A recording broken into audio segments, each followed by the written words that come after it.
and welcome to the AIM Sisters podcast. You're here today with your hosts, Anna and Maria Setting, bringing your favorite twin talk of the week. And in this episode, we're going to talk about how are you stopping yourself from greatness? I think it's a very important topic for everyone to discuss because we stop ourselves and block ourselves in so many ways and so many times during our lives. And I think it all comes down to self-questioning. And also, I think the first question we have to ask is, do you believe in yourself? Right?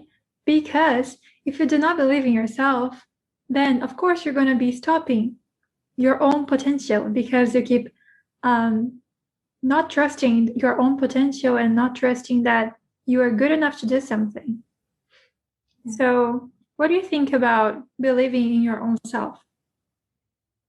I think it's a process, like when you're young, you believe in yourself fully because no one ever said that you're not good enough, that you're not smart enough, you're none of that. So you're like, of course I can do this. Of course I can learn that.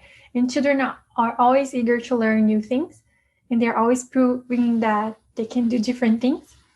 But then I think in the socializing process, there's a point where expectations, like external expectations, start like being heavy on us. Mm-hmm. And we start questioning our potential. And from that point, it's always like an unlearning, I would say, to shed all these layers of doubt and also expectations from others. Mm-hmm. And it's really nice when you mention about, like we always say, during childhood, we become who we are nowadays, most of the times. So I believe that children who had siblings as well, they already learn that they would be compared with their siblings or, cousins. And since from a young age, they start recognizing things that they think they are good at and things that they think they're not so good at because of external validation. Someone recognizing that you do something instead of other things. So because you hear this feedback, you are conditioned to keep doing that instead of exploring the many opportunities and different things that you possibly could do.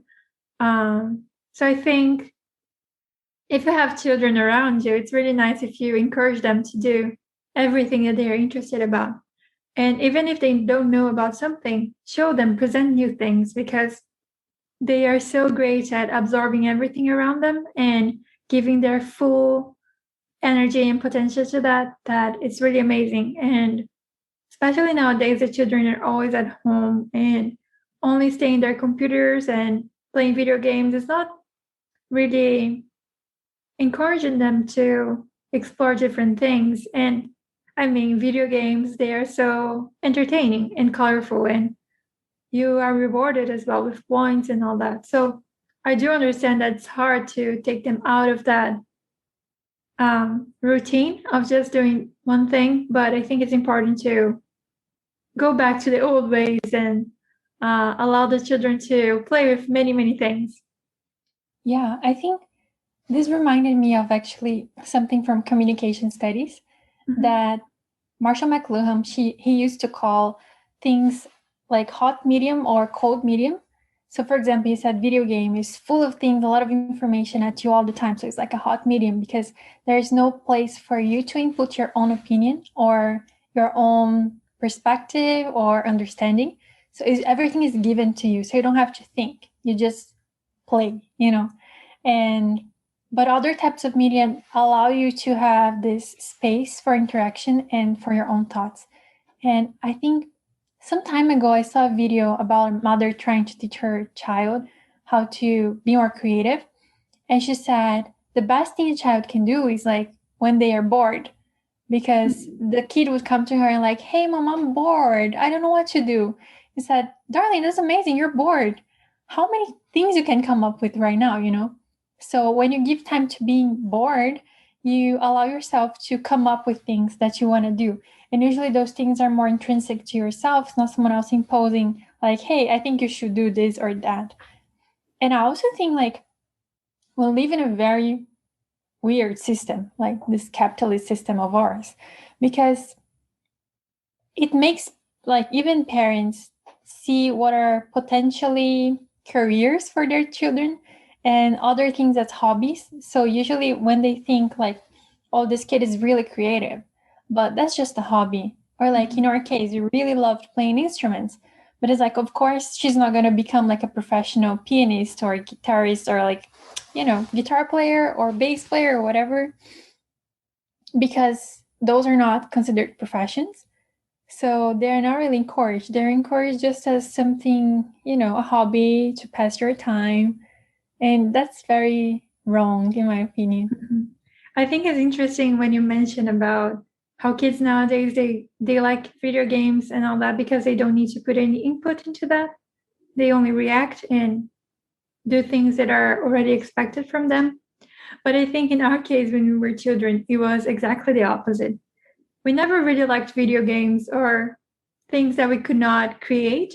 So we would go outside or just grab pencils and pens and whatever and create our own reality or our own world. And I think that was the most amazing thing during childhood.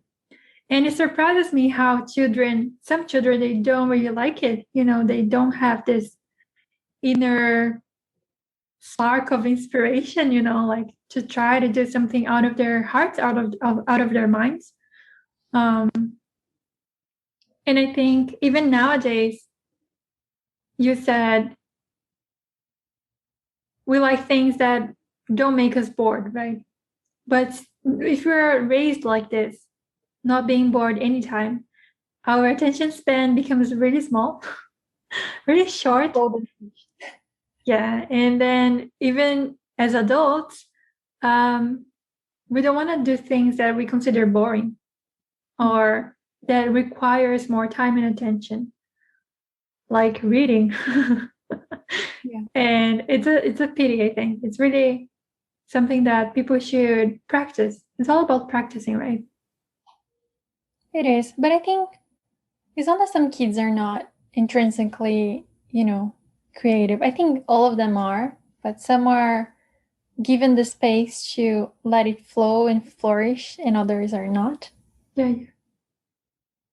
But going back to our main topic, like, why do you think people stop their greatness? Like when they grow up? Mm-hmm. So one of the things is that what we mentioned, like childhood, people comparing you to others and only giving you a few options, or like encouraging you to do a certain type of thing as a job, as a career, and others as only hobbies. It's something that really limits us, especially if we want to be in the creative industry or anything like that.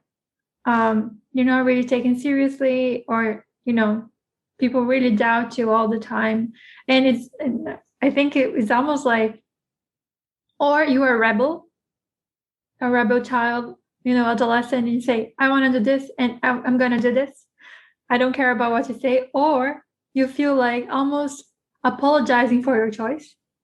I'm going to do this, but I know, and it was difficult, but I think I can do this. Okay. Please trust me. I'm sorry about that. I'm sorry. I'm not going to follow what you said, and I think it's really something that makes us stop ourselves because we feel we have to apologize for something we do, or we have to be really like headstrong and against everything because we just know what we want to do. And I think most people don't really have this strength of just like going against everyone that is around them that do not agree with their thinking. I agree with you. I think also it's kind of overcoming a mental blockage we have when we want to do something different, because we have all these stories that, your life is kind of a storyline if you think about it. And what you can feel when there's a turning point coming, but other people can't because it's your life, not their life. So when you decide to make a very different decision and that's going to shift your life, people around you feel kind of, they got their trust broken somehow, because it's like, I was expecting you to do something or to follow along your past decisions or who you were before. because they cannot see who you are inside. Or maybe who you always wanted to be, but you never had the courage to implement and really do it. So I think it's also overcoming this layer of like being a bit unapologetic and saying, yeah, that's part of me too. That might not be the part I've been showing everyone. That might not be the part, but this is who I am. And nice to meet you again. Like, like being comfortable knowing that you are able to change. And even if you change, you're not letting people down. And I think when you see your life as a story and you realize you're the main character of that story, it becomes easier because everyone else is the main characters of their own life stories. And people are not really paying that much attention to you as you think they are. Usually, I mean, if it's your close family, like and friends, they probably are, but just acquaintances and other people, I don't think they care that much. They might be surprised, like if they see on social media, oh, she's studying this, oh, she's working with that, but it's nothing that's gonna impact their lives. So I think we just, ignore a little bit because people are not that interested in our lives, I think. I agree with you, but I believe that people who are around us, when they don't expect a certain change, they may feel a little bit betrayed, like, I really expected you to do this, or I was planning to do this with you, and now you're turning back on me. So I think if we really believe in ourselves, it doesn't matter who we're gonna lose or leave behind in our lives, as long as we still have consideration and believe in ourselves, because everyone has their own destiny and their own path. And if we're not meant to be close to each other for the rest of our lives, it's okay. We have to be okay with that. And I also think that people who we think can judge us usually is because they feel they were expecting something different from us, or because they feel that they themselves wanted to do something different and they didn't have the courage to do that. So they end up kind of judging people who are brave enough to change. But maybe it's a good thing, because maybe this strong feeling that arises in them can make themselves change their lives as well and recognize that they want to do something different, and maybe they can try it out. Yeah. And like you said, I think it's normal in our lifetime to like overgrow certain relationships because sometimes even though you're close to someone, what's going on with your life can change you in a very deep way. And sometimes that leap in consciousness, sort of speak, can make you not fit anymore, and you cannot keep like the harmonious relationship you had in the past because your mind is elsewhere, like your awareness is different from the place it was before. So if that person wants to grow with you, wonderful. But if that person doesn't want to, I think it's okay to move on, Another thing that I was thinking is that maybe people don't like people who change a lot because people are afraid of what's unpredictable in general. Not only about people, but around, about everything. Everything that is unpredictable, people don't really like it. It's really outside of their comfort zones.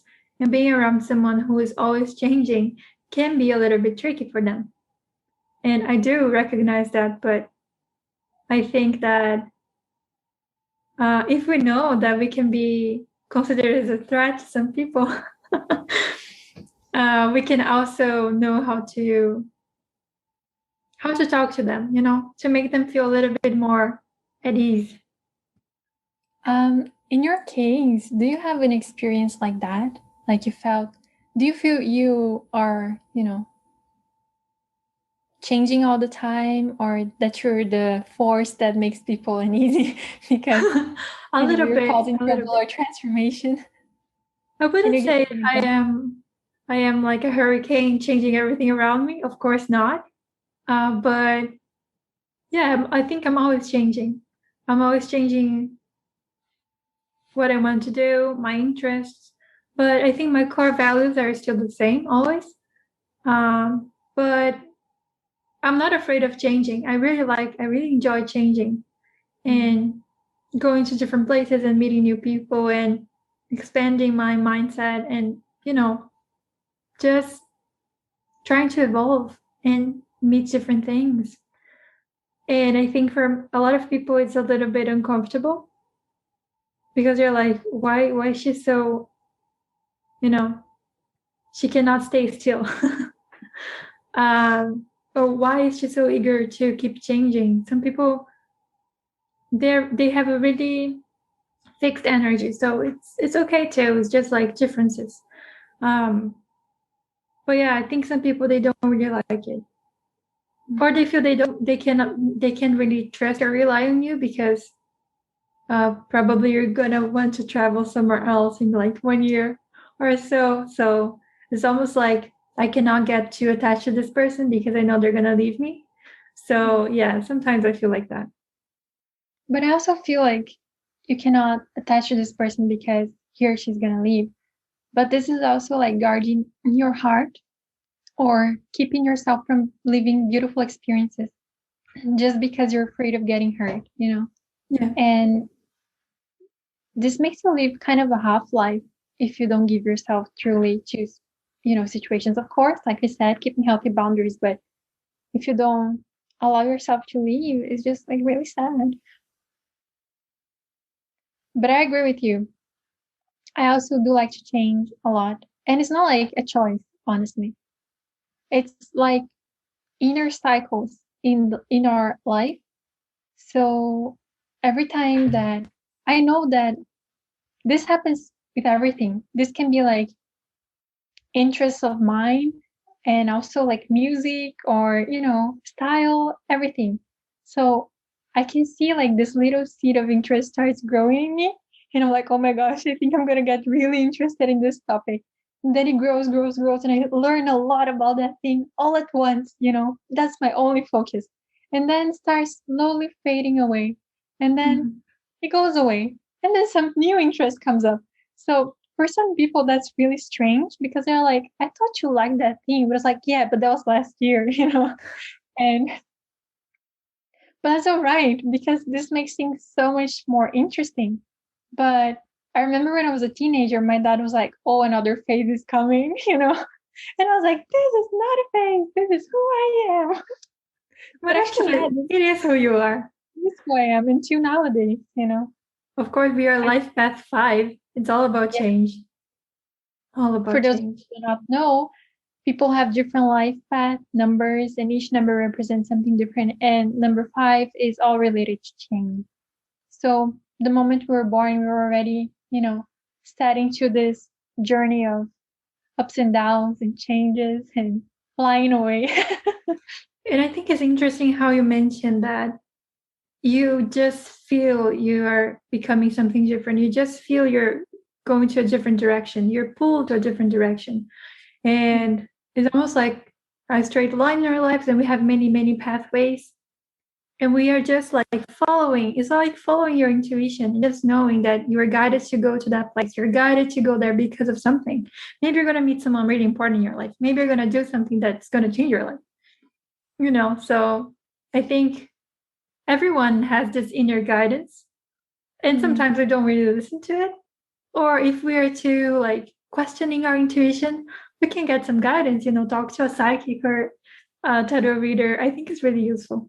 I particularly like to do that. So I know. So for example, I think trusting your intuition and knowing that you are guided to a certain place or a certain situation, certain job, whatever, it's really like allowing yourself to trust. So I think a question that is really important is like, what would you do if you knew you would be successful no matter what? If you had this inner knowing of like, my life is going to be successful, what would you allow yourself to do? You would take much more risks. Of course, not being, a crazy person, like spending all your money. I'm not talking about that, but like allowing yourself to do something different. if you knew you would be successful right now, you listening to us, what would you do? And maybe that's the thing you need to do. You just have to give a little bit of space for it to grow and, gain space in your heart and in your mind. And perhaps that's your path. Yes. I think, yeah, that's beautiful. I totally agree. And how we can reach greatness. Greatness is something really subjective. It's you fulfilling your life mission, your path. And how do you find that? Is by listening to your intuition. Like my sister said, like intuition is this inner guidance system. It's like a compass. And your compass is really fine, attuned, perfect when you're born. Because you know what you want, what you don't want to do. It's a feeling. It's not like yes or no. It's just like you feel it in your body. It feels right, it feels wrong. When we grow up, we're conditioned to think that some things that we feel is wrong is right because other people tell us. So our job is when we grow up, we need to attune the compass again and like shut the noise from outside and just look inside and say, okay, is this place that I want to go good for me? Do I feel nice? Yeah, I feel nice, so you go. I don't think so, so you stay. Do I want to eat this food? I think so. Then you go and eat. If you don't. The same goes for like this relationship. Is this relationship healthy for me? Like, is this person good for me? Or is just like, I just find them really attractive and I'm with them? Or I just need validation and they give me attention, or a job or anything. Is really like finding that inner guidance again. And when you do that, you start making right choices. And when you start making right choices, everything aligns. And when opportunity starts coming after the other, and you're like, where is this abundance coming from? Actually, it was all there. You just needed to tap into the path that is for you instead of trying to follow, the other road that people said you should. It is also about intuition, like you said, and also about changing your mindset.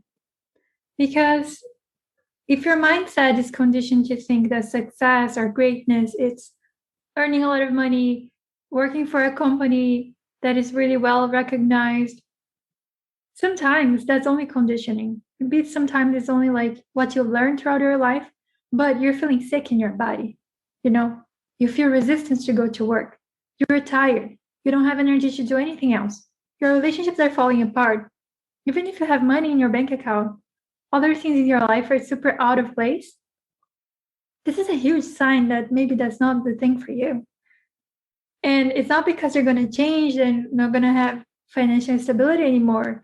Because if you're aligned with something that you should do, you're going to have everything you need. You're going to have people around you to support you. You're going to have the financial means to do that. You're going to have love. You're going to have everything you deserve. And it's really about changing your mindset. After you change your mindset, then you can start listening to your intuition. And success is so, so different for each person. It can be living in a farm far away from the city, in peace, growing your veggies and having animals around you. That's really successful to me. Yeah. Or you can be living in a bustling city, big city with lots of people around you. If you feel excited to be in that environment, it's also successful. If it's being in the comfort of your home with your children, and doing something that you love and nurturing people around you, that's also success. And breaking free from all these stereotypes of what you should or should not be doing, it's so freeing and so liberating for all of us. Then imagine if everyone was doing what they were supposed to be doing, what feels good for them, then maybe we wouldn't even have so much competition. People would be doing what they need and everyone would be doing something different. It's not like there isn't space to everyone to succeed in life. Yeah.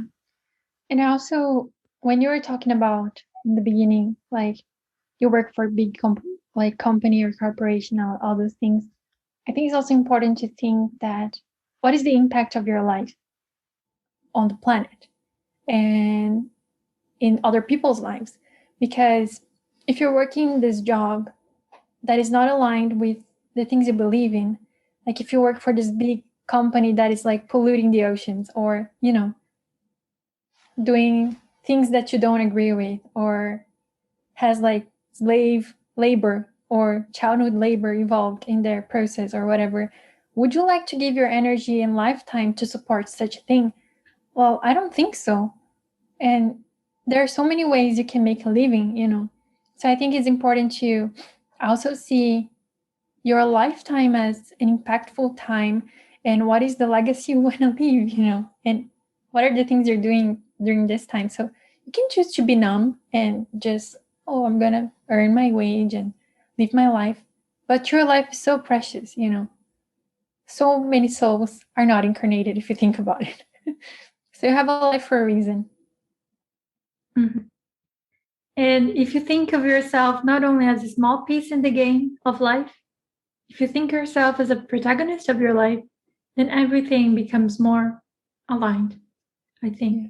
And then you recognize that you do matter, that you do have a choice, right?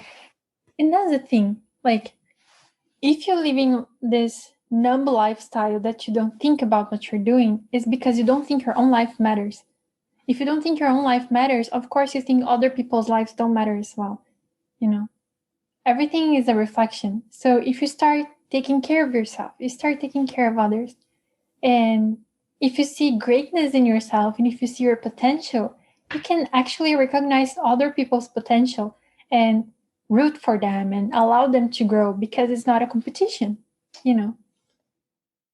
Everyone is bringing in a different gift into this lifetime, and every gift should be cherished and should be cultivated and expanded here. So that's right.